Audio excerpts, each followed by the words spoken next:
Kemudian lagi yang ketiga ya, sidang ini bakal lama Mas, mungkin 3 tahun mungkin. 3 tahun sidangnya? Iya. Kenapa? Nanti saya beritahu kenapa. Makanya jangan salahkan Mas Gafur kalau tadi berkomentar soal kubu sana. Pembuktian ijazah itu bukan di pra-peradilan. Rekamannya diputar lagi deh. Dia tadi ngomong pembuktian ijazah itu di pra-peradilan. Belajar dulu Mas, terima kasih. Oke. Silakan Bung Al-Katiri. Terima kasih. Jam berapa?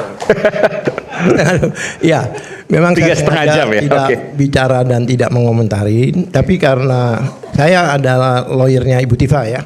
Tapi sebelum saya bicara itu, karena tadi ada pembicaraan hukum ya. Jadi saya terusik untuk berkomentar tentang itu.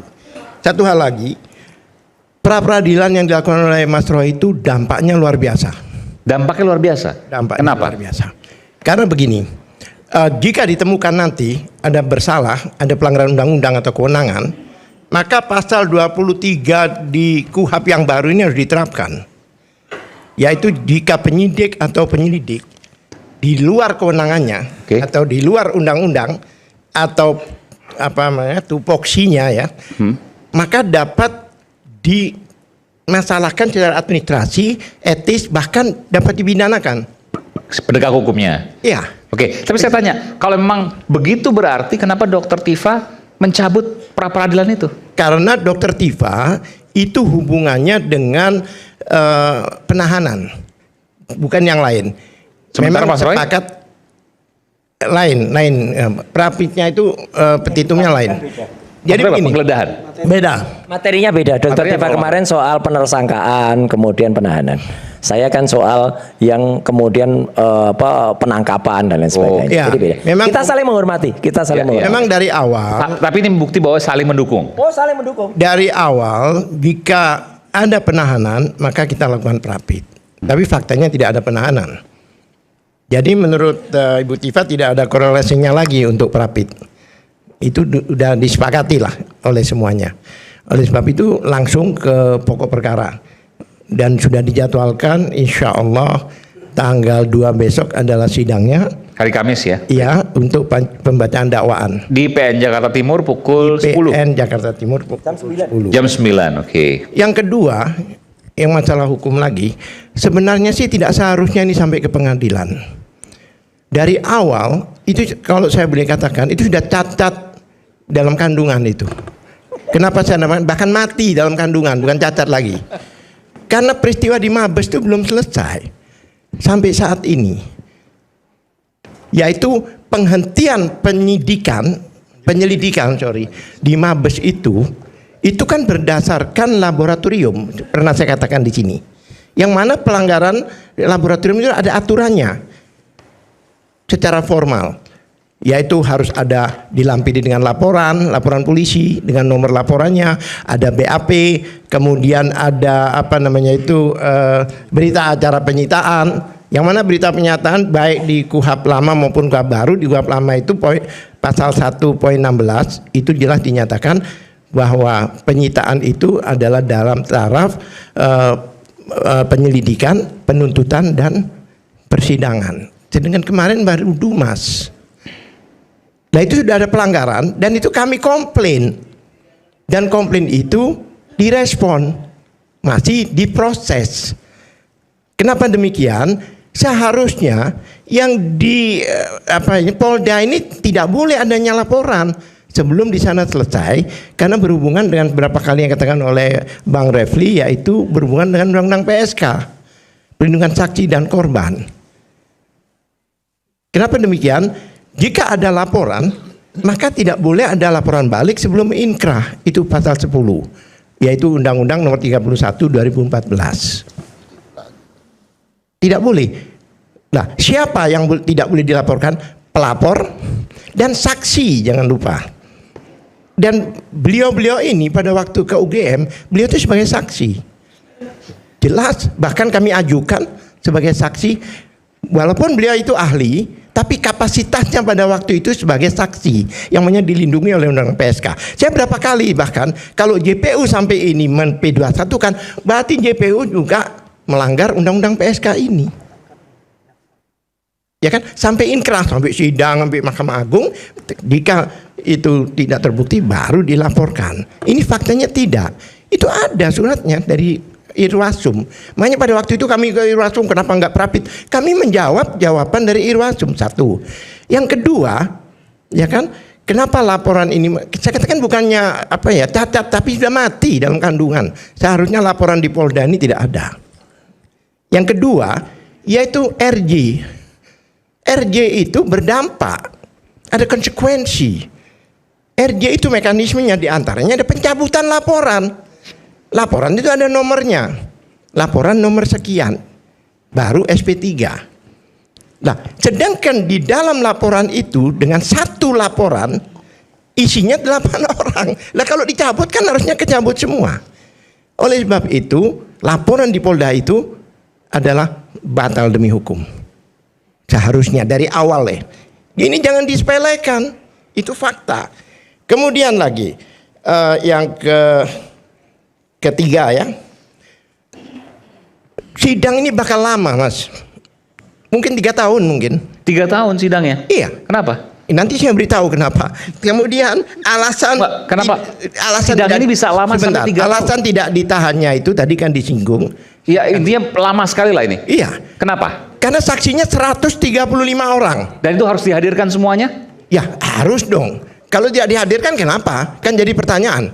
135 orang, kemudian dari kita anggap aja 150. Oke. Kami biasanya tim kami Bentar, itu 100 dari Pak Jokowi 130. iya. Dari pihaknya Saya tidak Dr. tahu. Tifa sama Mas Roy Anggap kurang aja lebih keseluruhan 175 lah. Punya saksi dia, kita 130. Mereka nggak punya saksi kok. Kami sudah ajukan saksi. Enggak, saksi itu pada persidangan, Mas. Bukan pada penyidikan. Ya. Pada penyidikan. Tidak Saksi paham. dari pihaknya Betul, Mas saksi Roy dari bilang pihak- yang tidak paham ikut bicara. saksi buah Orang ini nggak usah dengerin lah. Saksi itu kami hadirkan Buang aja pada deh, waktu sampah. persidangan. berapa jumlahnya Tidak nanti? harus di BAP. Rencananya berapa?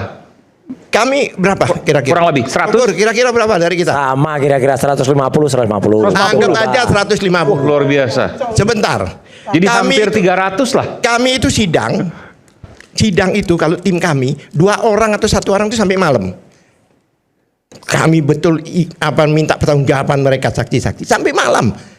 Anton Permana yang kami pegang nggak sampai 20, 15 orang. 1,5 tahun itu sidangnya.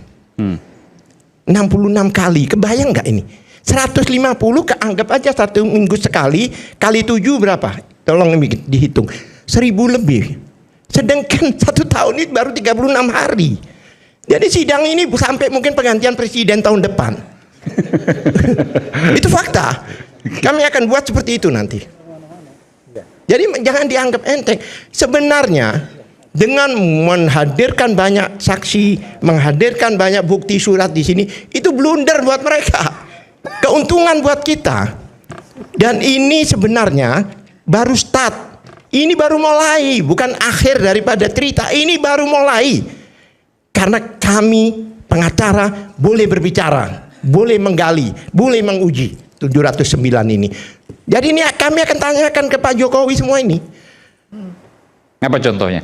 Ya contohnya ini KRS-nya, ijazah, oh banyak Mas. Bukan cuma ijazah. 709 ini yang akan berbicara nanti. Dan itu harus dipertanggungjawabkan. Itu pasti. Oleh sebab itu pada waktu Anton Permana balik lagi, pelapornya itu 5 kali kita hadirkan. Bukan cuma sekali, 5 kali. Sampai sore kata hakim sudah selesai. Belum. Ya, kalau gitu minggu depan.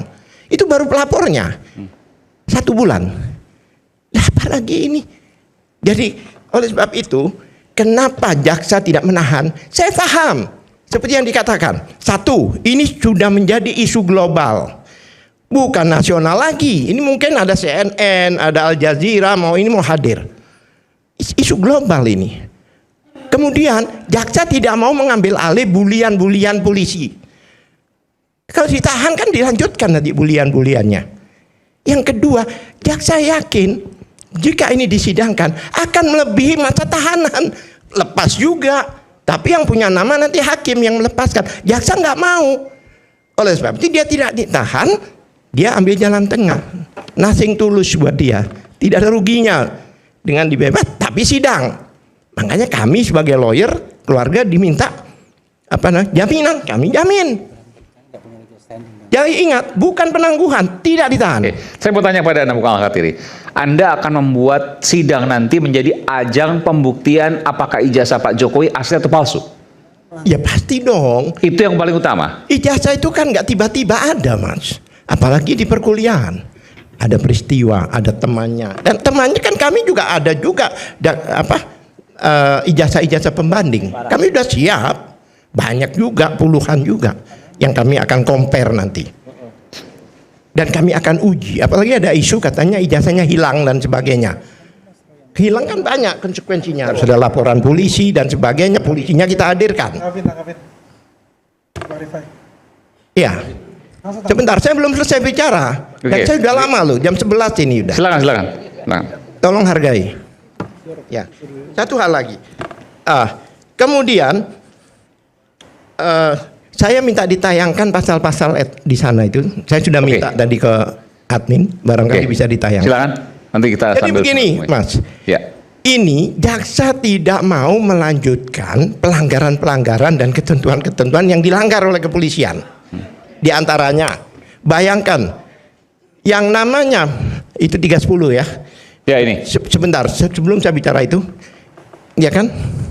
Bung Al-Khatiri keberatan kalau di sini? Boleh. Kalian sambil bicara nggak apa-apa. Ada yang mau nganter? Enggak.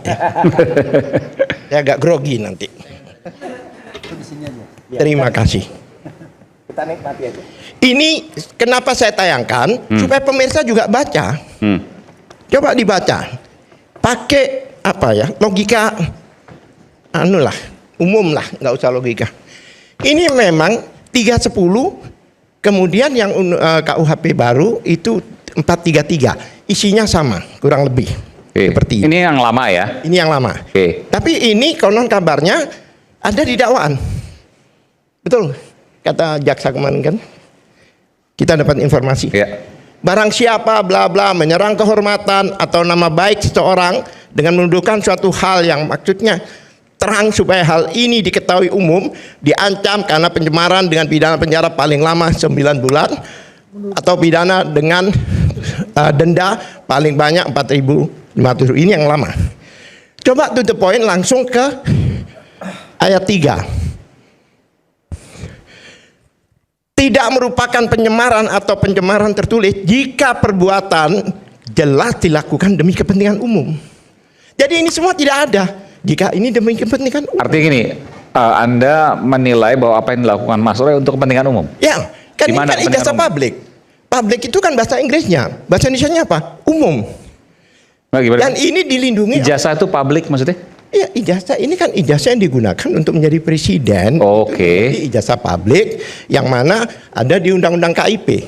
Sehingga mempertanyakannya, mengujinya adalah bentuk untuk kepentingan umum. Sekarang saya mau tanya, apa sih kepentingannya Roy?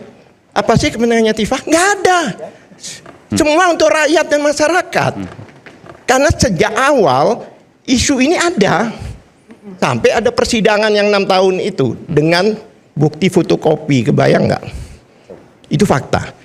Coba ini zong ini, karena ini merupakan kepentingan umum. Umum itu kan bahasa Inggrisnya public kan? Pasal berikutnya loncat aja langsung to the point. Ini coba dibaca. Setiap orang, pasal 32 ya, dengan sengaja dan tanpa hak atau melawan hukum dengan cara apapun mengubah, menambah, mengurangi, melakukan, merusak, menghilangkan, menyembunyikan suatu informasi elektronik dan atau elektronik milik orang lain atau milik publik. Pertanyaan saya, apakah Mas Roy ini merubah? Kalau merubah itu awal dan akhir beda. Sama sekali tidak. Dia hanya mengkaji, menganalisa. Dia tidak merubah. Mana buktinya? Berubah ijazah Jokowi? Enggak kan? Dan nggak ada melakukan transmisi itu. Dan satu hal lagi, informasi elektronik. Jadi siapa yang memiliki informasi elektronik? Apa Jokowi pernah mengupload? Jadi informasi elektronik itu milik siapa? Milik Dian Sandi. Ngerti maksudnya? Jadi yang dimasakan bukan hanya dokumennya, tapi dokumen dan informasi elektronik. Jokowi tidak pernah mengupload. Lah pertanyaan saya, siapa yang memiliki informasi ini? Dian Sandi, bukan Jokowi. Saya mengupload fotonya Michael Jackson. Informasi elektronik. Milik siapa itu? Saya, bukan milik Michael Jackson. Ya kan, apalagi katanya Jokowi tidak mengakui, katanya itu ijazahnya. Lah mau lebih jauh lagi. Inilah yang membuat jaksa itu lama. Bukan masalah bukti, bukan masalah unsur deliknya tidak kena. Pasal berikutnya. Ini pelajaran ya, gratis ya.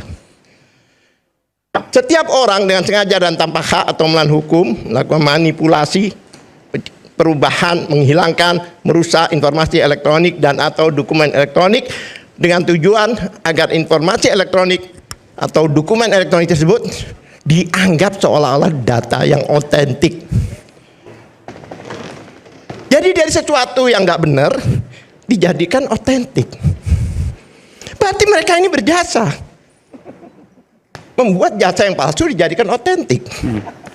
Dan pasal ini jadi diterapkan, ini pengakuan dari pelapor bahwa ijazahnya palsu, dirubah menjadi otentik. Ini masalahnya, Mas. Kalau kita cuma ngomong, masyarakat tidak tahu, makanya saya kasih tulisan supaya jelas. Ini. Oke, baik. Belum selesai. Belum selesai. Oke, satu poin lagi ya. Oke.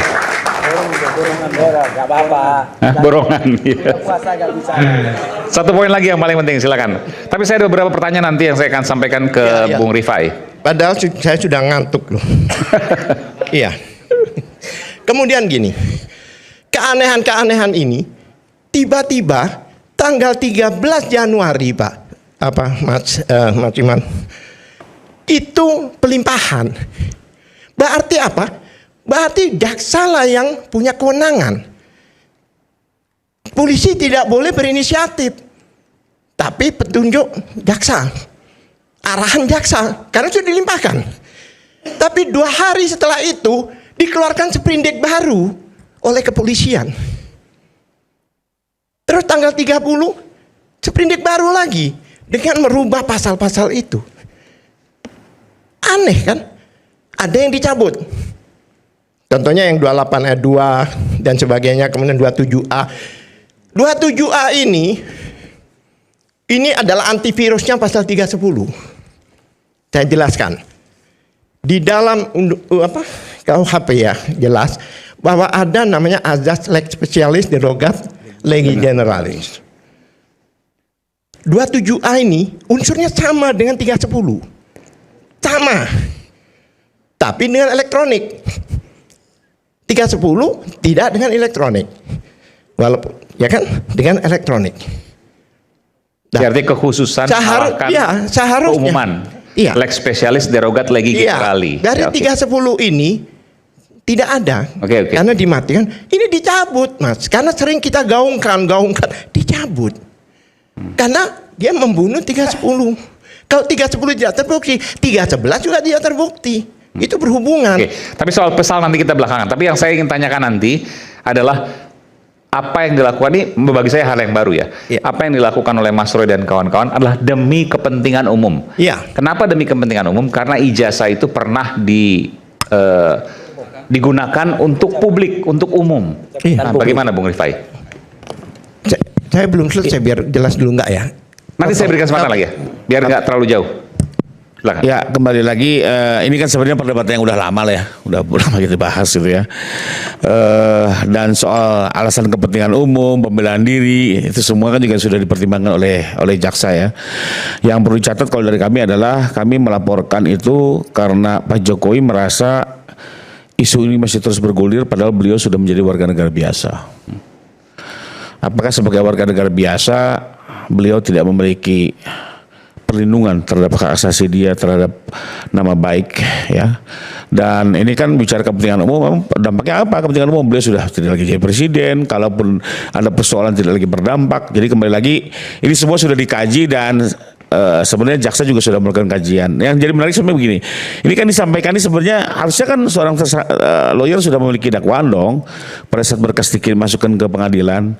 Nah sebenarnya dibaca saja dari dakwaannya, bagaimana si jaksa ini menguraikan pasal 35, 32, fakta apa, itu saja dibahas, nggak perlu lagi kita berandai-andai berdebat karena ini sudah masuk ke pengadilan ya.